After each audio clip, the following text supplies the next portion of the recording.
iya siya. Pero hindi ko to account, guys. Ngayon is may lagnat nga po ang ating kasama. Kaya ako lang mag-isa ngayon. Pasensya na maingay. So, pupuntahan natin siya dun sa kwarto. Titignan natin kung okay na siya. Kasi,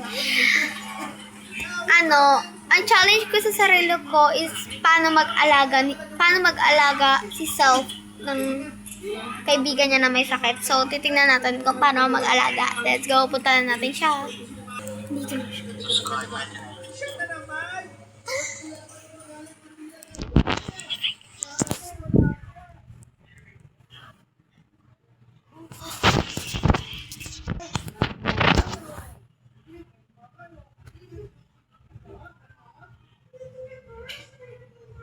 Tulog siya. So, wag natin i-istorbohin kasi natutulog pa siya. Mamaya na lang paggising na siya. So, update ko kayo guys paggising na siya. Ayan guys, titignan natin siya sa kwarto kasi piling ko gising na siya. So, mamasagin natin siya gamit ito, yung parang siyang panghalo, pero hindi siya panghalo. Sa ulo talaga siya. Pupuntahan na natin siya doon. So, let's see. Baka nagsisilip ko.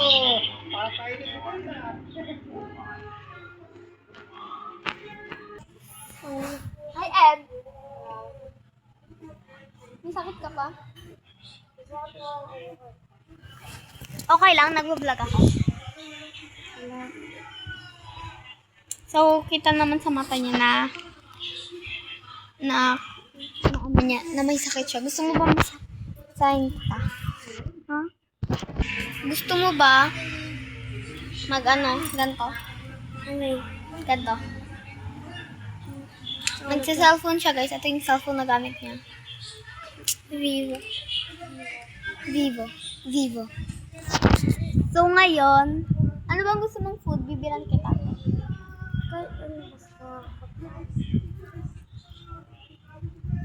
So bibili lang tayo ng food guys. Pwede hawakan muna tong camera. Bye-bye. Bibili na ako. Ito ba lang isang ito? Actually guys, si Eya, pumunta talaga yan dito para lang alagaan. Pero di ko sinabi na may. Pero di ko sinabi sa kanya na pumunta siya dito at alagaan ako. Siya na talaga ako sa pumunta dito. So guys, kumain na kami. Kakatapos lang namin kumain. Kaya nakasalamin ako kasi lumabas ako. And ganun pala mag-alaga ang isang ayasya. Nagsi-cellphone siya guys. Kahit may sakit siya. Ganyan yan siya. Matigas yung ulo. Natatawa siya. Ba't ka natatawa? Wala. Kasi matigas ulo niya kaya siya natatawa. Ganyan yan siya.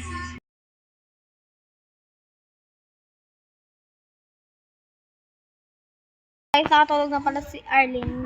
Kakanood namin. So, papakita ko sa inyo siya kung paano siya matulog. Like, ganyan siya matulog. Kasi habang nanonood kami, nakatulog na siya. So, ngayon, papakita ko sa inyo kung paano siya natutulog kasi malikot to matulog. So, titingnan natin kung malikot pa rin siya ngayon. Let's go! Ipa-fast forward ko pala.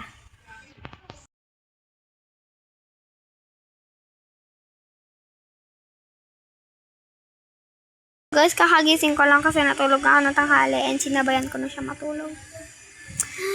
So, ngayon hindi pa siya nagigising. Kasi, nagising ako kasi kala ko gising na siya, hindi pa pala kaya matutulog ulit ako. Samahan niyo kami matulog.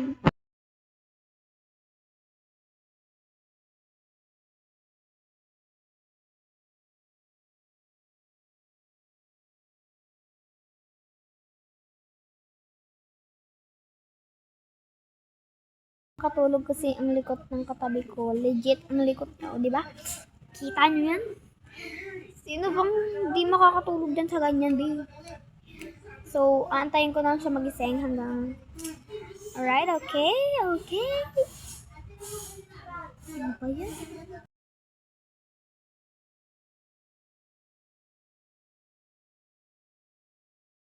Guys, bibili muna po tayo ng merienda. So, hindi ko dadali yung cellphone kasi lobat siya and then baka ma-snitch sa labas. So, hindi ko to i-stop yung video na to. Isbantayan nyo na lang siya. Parang awa nyo na. Ipa-fast forward ko to.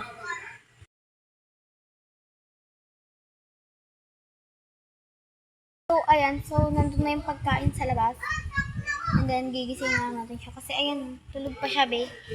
Pag may mga may sakit talaga is, maano talaga siya matulog. So, gigising na. 2 pop, 3 pop, 4 pop. Eb. Eb. Eb. Merienda na, be. Kanina ka patulog yun. Kanina pa ako gising dito. Ang likot mo matulog. Tara na. So guys, yun ko lang nalaman na hindi pala makatay si Arlene. So dito na lang kami kakain. So hindi mo na kami mag-vlog kasi nga, i-stop muna pala namin to kasi nga hindi nga siya makatayo nga eh. So, balikan ko na lang kayo. Beb, kakain na tayo. Dito na yung mga pagkain oh.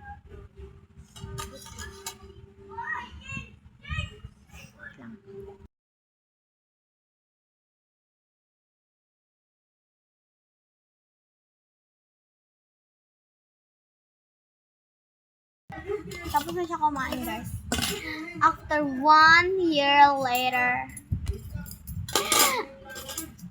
Hindi na kayo na pagkain niya guys.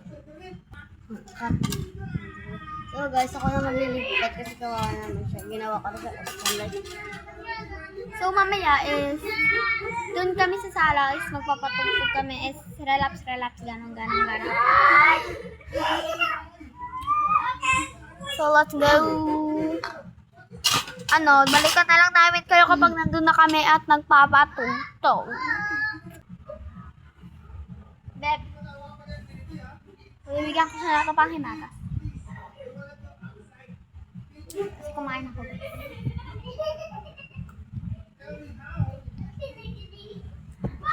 So guys, dito na natapos ang video. Bye-bye!